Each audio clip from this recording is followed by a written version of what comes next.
We are back on direct variation for lesson 69. We've talked a lot about direct variation this year, but let's slow down and talk about it again.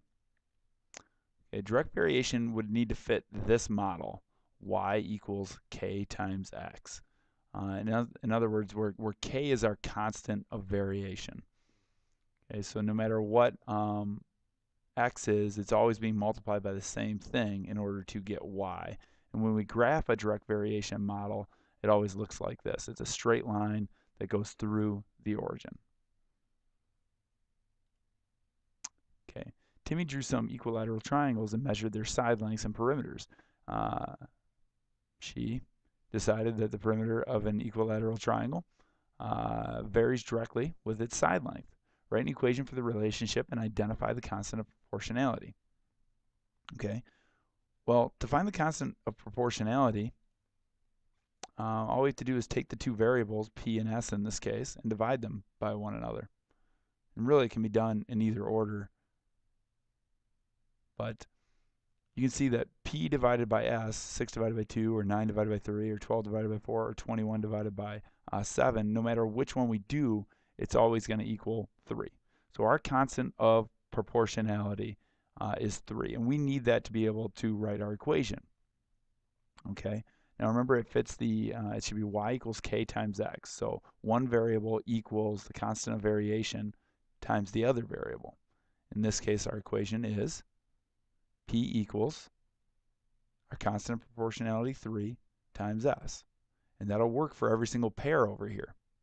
So 6 equals 3 times 2. 9 equals 3 times 3. 12 equals 3 times 4. And 21 equals 3 times 7.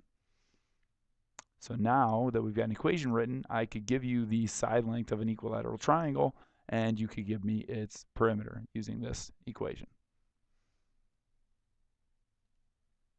Okay, the relationship between Sergio's age and Fernando's age, as illustrated in the graph, are their ages proportional? Is the relationship an example of direct variation? Why or why not? Okay. Well, first off,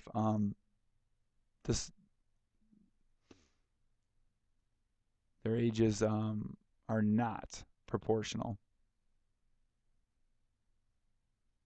And since they're not proportional, this is not an example of direct variation, because direct variation has to be proportional. And how do I know it's not proportional and that it's not an example of direct variation? Yes, I spelled direct wrong there very much.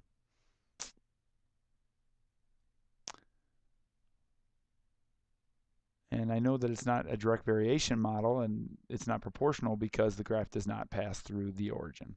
Right here, 0, 0.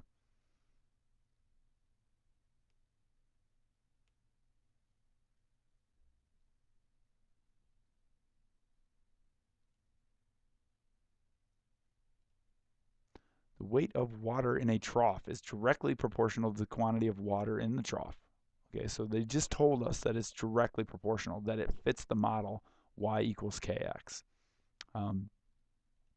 If 20 gallons of water weigh 166 pounds, what is the weight of 30 gallons of water? So that's what we're trying to find out. We're going to find the constant of proportionality in pounds per gallon. Then we're going to write an equation for the relationship using p for pounds and g for gallons. And we're going to start the equation with p equals. Okay, so constant of proportionality, we're going to do pounds divided by gallons. And constant of proportionality, it should always be one measurement divided by the other measurement, in this case pounds and gallons. Now they gave us one situation. It was 166 pounds and 20 gallons. That means our constant of proportionality is 8.3. And that's pounds per gallon. So here's our equation. P equals 8.3 times G. Okay. The weight, or pounds, will be equal to 8.3 times the number of gallons. For instance, 8.3 times 20 gallons is 166 pounds, like the example they gave us. Okay, so there's our equation. And now we're going to use that equation to answer this question. What is the weight of 30 gallons of water? Well, the pounds of 30 gallons of water would be 8.3 times 30. So P equals 8.3 times 30 is 249 pounds. So we find our constant of proportionality. We use that constant of proportionality to write an equation. And then we can use that equation to answer a very simple question. Okay, another short lesson for you on direct variation. Good luck, and I'll see you tomorrow with your questions, please.